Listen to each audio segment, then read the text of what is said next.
नमस्कार, news point लेकर हाजिर हूं मैं राजीव। तो दोस्तों, बीजेपी को देश की जनता लगातार नकार रही है और ये बात केवल हिमाचल प्रदेश या कर्नाटक में बीजेपी की हार को लेकर नहीं कही जा रही है, बल्कि पिछले 5 सालों के आंकड़े इस बात के गवाह हैं कि चुनाव में देश की बहुसंख्यक जनता की पहली पसंद बीजेपी अब नहीं है। जी हाँ, पिछले 5 सालों के आंकड़े जो हैं वो गवाह हैं कि देश की बहुसंख्यक जनता की पहली पसंद अब बीजेपी नहीं है।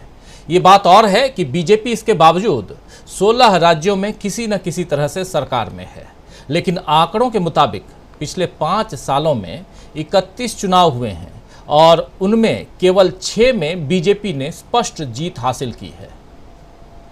31 चुनाव लेकिन 5 साल में, लेकिन सिर्फ और सिर्फ 6 में पूर्ण बहुमत की सरकार बीजेपी की बनी है। 2018 के मई महीने से शुरुआत करें अगर, तो मई से दिसंबर के बीच 6 राज्यों में चुनाव हुए, जिनमें कर्नाटक, छत्तीसगढ़, राजस्थान, मध्य प्रदेश, इन राज्यों में कांग्रेस की सरकार बनी थी और कर्नाटक में बीजेपी ने जेडीएस के साथ मिलकर सरकार बनाई। लेकिन बाद में बीजेपी ने ऑपरेशन लोटस की सहायता से, ऑपरेशन लोटस की मदद से यहाँ भी अपनी सरकार बना ली। कर्नाटक की बात कर रहा हूँ, 2018 की बात। और एमपी में भी ऑपरेशन लोटस चलाकर बीजेपी सत्ता में आ गई। मिजोरम में बीजेपी को सिर्फ 1 सीट मिली थी 2018 में, जबकि जोरमथांगा की एमएनएफ को, या उनकी जो पार्टी है, उसको बहुमत मिला। लेकिन बाद में ये पार्टी एनडीए में शामिल हो गई और 1 सीट जीतकर भी बीजेपी सत्ता में आ गई। तेलंगाना में के चंद्रशेखर राव ने सरकार बनाई, यानी 6 में से 3 राज्यों में बीजेपी जोड़ तोड़ से सत्ता में आई। 2019 अब आ जाते हैं। 2019 में आंध्र प्रदेश में वाईएसआरसीपी की सरकार बनी, उनको बहुमत मिला। ओडिशा में बीजेडी की सरकार बनी पूर्ण बहुमत के साथ और बरकरार रही। पहले भी सरकार थी उनकी, सरकार बरकरार रही। अरुणाचल प्रदेश में बीजेपी को पूर्ण बहुमत मिला, लेकिन हरियाणा में जनता ने उसे नकार दिया, तो बीजेपी ने जोड़ तोड़ से जेजेपी के साथ में सरकार बना ली, चौटाला के साथ में। झारखंड में यूपीए सत्ता में आई, हेमंत सोरेन सीएम बने। महाराष्ट्र में बीजेपी सबसे बड़ी पार्टी बनी, लेकिन चुनाव के बाद एमबीए यानी महाविकास अघाड़ी का गठन हुआ और उसे सत्ता मिली। मगर ऑपरेशन लोटस के सहारे अभी कुछ महीने पहले ही बीजेपी ने महाराष्ट्र में भी सरकार बना ली। सिक्किम में सिक्किम क्रांति मोर्चा को बहुमत मिला, लेकिन बाद में ये भी एनडीए में आ गई। यानी बीजेपी 1 राज्य में जीती, लेकिन सरकार में वो 4 राज्यों में है। ये 2019 की बात कर रहा था मैं। 2018 आपने देख लिया, 2019 आपको बता दिया। अब 2020 में आइए। 2020 में दिल्ली में आम आदमी पार्टी को पूर्ण बहुमत मिला और बिहार में एनडीए को पूर्ण बहुमत मिला था, लेकिन बाद में नीतीश कुमार ने पाला बदला और तो दोनों राज्यों में, यानी कि इधर दिल्ली से तो पहले से बीजेपी बाहर थी और बिहार में चूंकि नीतीश कुमार आरजेडी और कांग्रेस के साथ सरकार में आ गए, तो बिहार से भी बीजेपी बाहर हो गई। अब आइए 2021 में 5 राज्यों में चुनाव हुए, जिनमें से पश्चिम बंगाल, केरल और तमिलनाडु में बीजेपी को हार मिली। असम और पुदुचेरी में बहुमत मिला, पर सहयोगियों के साथ मिला। एक भी राज्य में बीजेपी को स्पष्ट बहुमत नहीं, एक भी राज्य में बीजेपी को स्पष्ट बहुमत नहीं। 2022 में 7 राज्यों में चुनाव हुए। बीजेपी को यूपी, गुजरात, उत्तराखंड और मणिपुर में बहुमत मिला। पंजाब और हिमाचल प्रदेश में हार मिली। गोवा में किसी को बहुमत नहीं, लेकिन बीजेपी की सरकार 5 राज्यों में बनी। इस साल 4 राज्यों में चुनाव हुए। ये जो रनिंग ईयर है यानी 2023, 4 राज्यों में चुनाव हुए हैं अभी तक, जिनमें से सिर्फ त्रिपुरा में बीजेपी को बहुमत मिला है, जबकि नागालैंड और मेघालय में बीजेपी अपने सहयोगियों के दम पर सत्ता में पहुंच गई है, जबकि कर्नाटक में उसे हार मिली है। दोस्तों, पुरानी कहावत है कि हाथ कंगन को आरसी किया और पढ़े लिखे को फारसी किया। यानी ये आंकड़े बता रहे हैं कि बीजेपी का जनाधार वैसा नहीं है जैसा गुब्बारा बीजेपी के प्रचार तंत्र ने और भोपू मीडिया ने फुला करके रखा हुआ है। देश में मोदी लहर नाम की अब कोई चीज नहीं है, ये तय मानिए।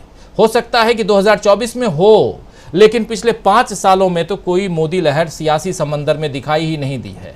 लेकिन ये सरकार के पिट्ठू मीडिया और प्रचार तंत्र का कमाल है कि सारे भारत को मोदीमय दिखाया जा रहा है।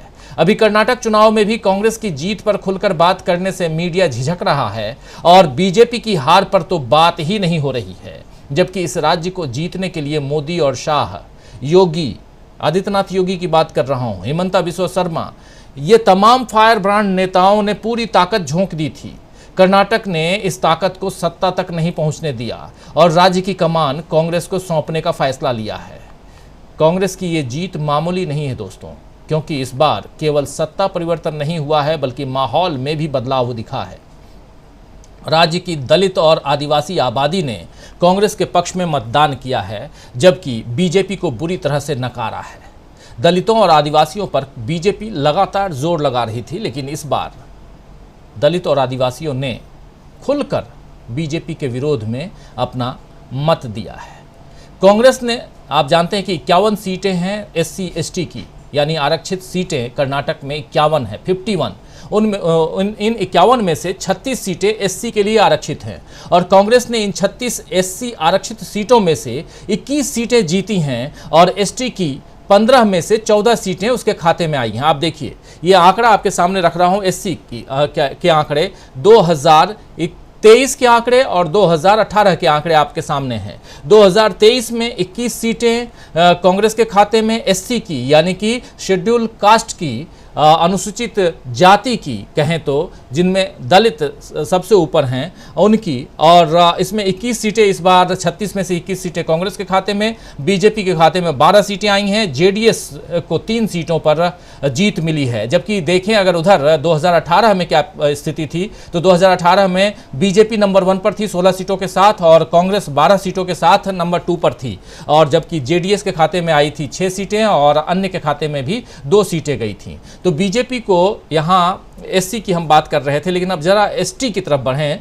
तो बीजेपी को ST आरक्षित सीट में इस बार देखिए एक भी सीट नहीं मिली है और SC में जबकि 12 सीटें मिली थी। तो देखिए ये 2023 में ST यानी शेड्यूल्ड ट्राइब आदिवासियों का एरिया, उस एरिया में 15 में से 14 सीटें कांग्रेस को मिली हैं और 1 सीट JDS को मिली है, जबकि बीजेपी के खाते में एक भी सीट नहीं है। 2018 की तस्वीर भी आपके सामने है। 2018 में बीजेपी और कांग्रेस ने 7-7 सीटें बांट ली थीं और 1 सीट JDS के खाते में गई थी।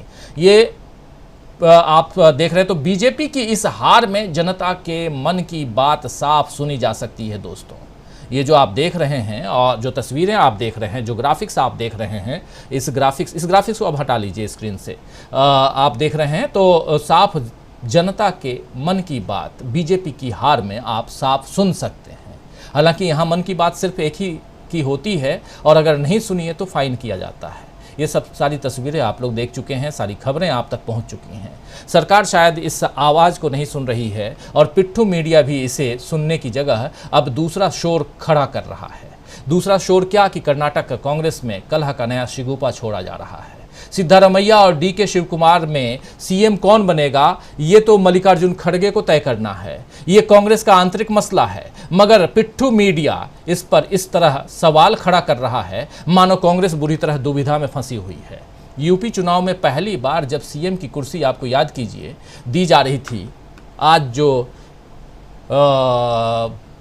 जम्मू कश्मीर के उपराज्यपाल हैं यानी मनोज सिन्हा को, तब क्या स्थिति थी उत्तर प्रदेश में, इसके बारे में पिट्ठू मीडिया ज़रा बताए कि कैसे CM की कुर्सी छीन कर ली थी आदित्यनाथ योगी ने। 1 सप्ताह से ज़्यादा का वक्त गुजर गया था, लेकिन तब की बात नहीं, आज की बात और आज कर्नाटक की बात। कर्नाटक में भी कैसे खींचतान चल रही है और इस पर भी अगर मन नहीं भरता है तो ये पिट्ठू मीडिया जो है वो पहुँच जाता है कहाँ, तो सीधे राजस्थान की तरफ, और राजस्थान में बताता है कि बहुत बुरा होने वाला है। राजस्थान में कांग्रेस की सरकार जा रही है, राजस्थान में सचिन पायलट जो हैं उनके साथ बहुत अनैतिक व्यवहार हो रहा है, बहुत सारी बातें वहाँ हो रही हैं। लेकिन बीजेपी तब भी और अब भी, जो मंथन का उस समय भी दौर था, वो यूपी के समय की बात कर रहा हूँ, और उस पद को सौंपा गया आदित्यनाथ योगी को, तब मीडिया में ऐसी चर्चा नहीं हुई जो चर्चा अब हो रही है। मतलब साफ है कि किसी भी तरह कांग्रेस को कमज़ोर दिखाया जा रहा है, जबकि अब बीजेपी और कांग्रेस की ताकत में ज़्यादा फर्क नहीं रह गया है। बीजेपी ने केवल 6 राज्यों में अपने दम पर सत्ता पाई है, तो कांग्रेस के पास अभी उसके 4 मुख्यमंत्री हैं और झारखंड, बिहार, तमिलनाडु मिलाकर 7 राज्यों में अब बीजेपी सत्ता में है, माफ करें, कांग्रेस सत्ता में है। अगर अगले विधानसभा चुनाव में कांग्रेस का दमदार प्रदर्शन ऐसे ही जारी रहा तो 2024 तक हालात बदलने में देर नहीं लगेगी। और अगर 2024 तक हालात बदलने में देर नहीं लगेगी तो फिर क्या साफ हो गई है 2024 की तस्वीर जो हम लिख रहे हैं? समझेंगे। तो आइए दोस्तों, आज न्यूज पॉइंट में हम चर्चा करेंगे कि क्या समय का पहिया कांग्रेस के पक्ष में घूम रहा है, क्या बीजेपी को नकारने का सिलसिला अगले साल तक जारी रहेगा, और क्या साफ हो गई है 2024 की तस्वीर। ये समझें। इससे पहले आदिवासी और SC ST की बात कर रहा था मैं। जरा एक तस्वीर दिखाना चाहता हूं, जिस तस्वीर को आप लोग देख रहे थे अभी थोड़ी देर पहले, राहुल गांधी की तस्वीर, जो ढोल पीट रहे हैं राहुल गांधी। ये जो तस्वीर है ये आदिवासियों के और महिला आदिवासियों के साथ हैं, और ये कर्नाटक में राहुल गांधी थे, और वहाँ पर माफ़ करें, महाराष्ट्र में राहुल गांधी थे। और जब राहुल गांधी की पदयात्रा चल रही थी कर्नाटक से आगे निकलते हुए, और आप उस समय देखिए कि राहुल गांधी ने आदिवासियों को लेकर के कितनी सारी बातें की थी। बनवासी बनाम आदिवासी, यही राहुल गांधी ने छेड़ा था। क्या बनवासी बनाम राहुल गांधी का जो मसला था, बनवासी बनाम आदिवासी का जो मसला राहुल गांधी ने उठाया था, क्या इसको भी आदिवासियों ने पसंद किया है? ये भी एक बड़ा सवाल है। इसलिए तो आदिवासियों ने, ST ने 15 में से 14 सीटें कांग्रेस की झोली में डाल दिए। ये तस्वीर आप देख ही रहे हैं, राहुल गांधी ढोल बजा रहे हैं।